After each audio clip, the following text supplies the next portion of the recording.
វិញហើយសុទ្ធតែខ្មោចស្រីទៀតគាត់ប្របាក់ដែរគាត់រត់ចោលមិនសិនដែរហ្នឹងរត់អត់នៅទេគាត់លេងគាត់រត់ដែរព្រោះគាត់ស្ដាប់ប៉ុណ្ណេះហើយព្រឹកញាក់គាត់ជួបរឿងអាណយអធមមកត្រូវបានម្ចាស់ស្រែបោកណាម្ចាស់ស្រែបោកគឺការគាត់ទៅជ្រោតនៅខាងប្រពេលហ្នឹងហ្នឹងហើយប្រពេលហ្នឹងកន្លែងខ្មោចលងហ្នឹងគាត់ថា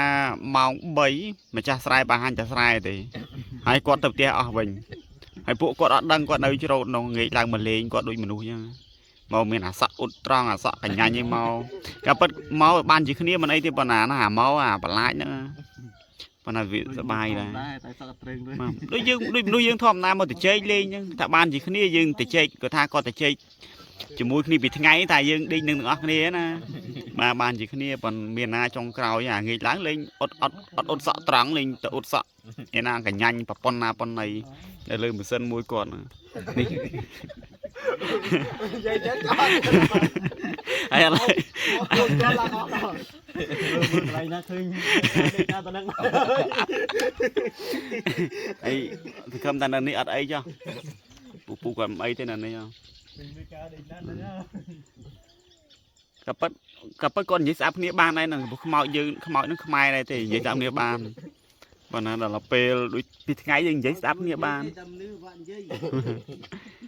ថ្ងៃឡើងនិយាយយើងចឹងងាយនឹងខ្ញុំដេកនេះហ្នឹងគេថាសុំដេកហ្នឹងដែរបានជាគ្នាគាត់មានថាអីនេះគាត់ថាដេកចោះមិនអីទេដល់តែយប់ឡើងមិនដេកទេធ្វើបាបគាត់ទៅវិញហើយសុទ្ធតែខ្មោចស្រីទៀតគាត់ប្របាក់ដែរគាត់រត់ចោលមិនសិនដែរហ្នឹងតែនៅនេះអត់អីនៅនេះសមត្ថភាពអត់តែយើងមានសមត្ថភាពយើងអត់ទេខ្លាចនៅនេះគេមានខ្មោចដែរប៉ុន្តែខ្មោចនេះស្លូតទេមានអត់មានទេនៅនេះនោះបើសម័យពីដើមយើងមិនមានអត់មានទេឥឡូវនោះគាត់ខ្លាចក៏រត់ទៅរៀបវិវត្តអាណារៀបវិវត្តទុកអាហារយប់ហ្នឹងតែលេងក៏រត់អត់នៅទេគាត់លេងក៏រត់ដែរព្រោះគាត់ស្ដាប់ប៉ុណ្ណេះហើយព្រឹកញាក់អញ្ចឹ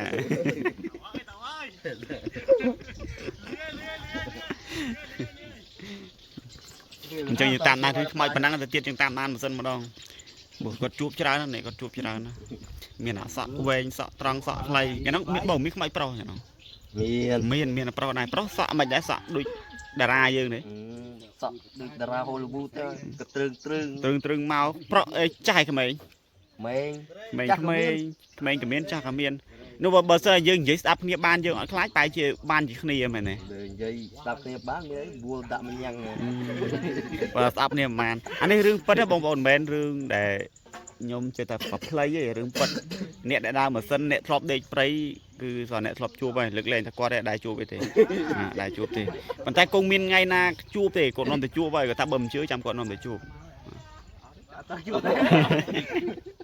តែពូពងកថា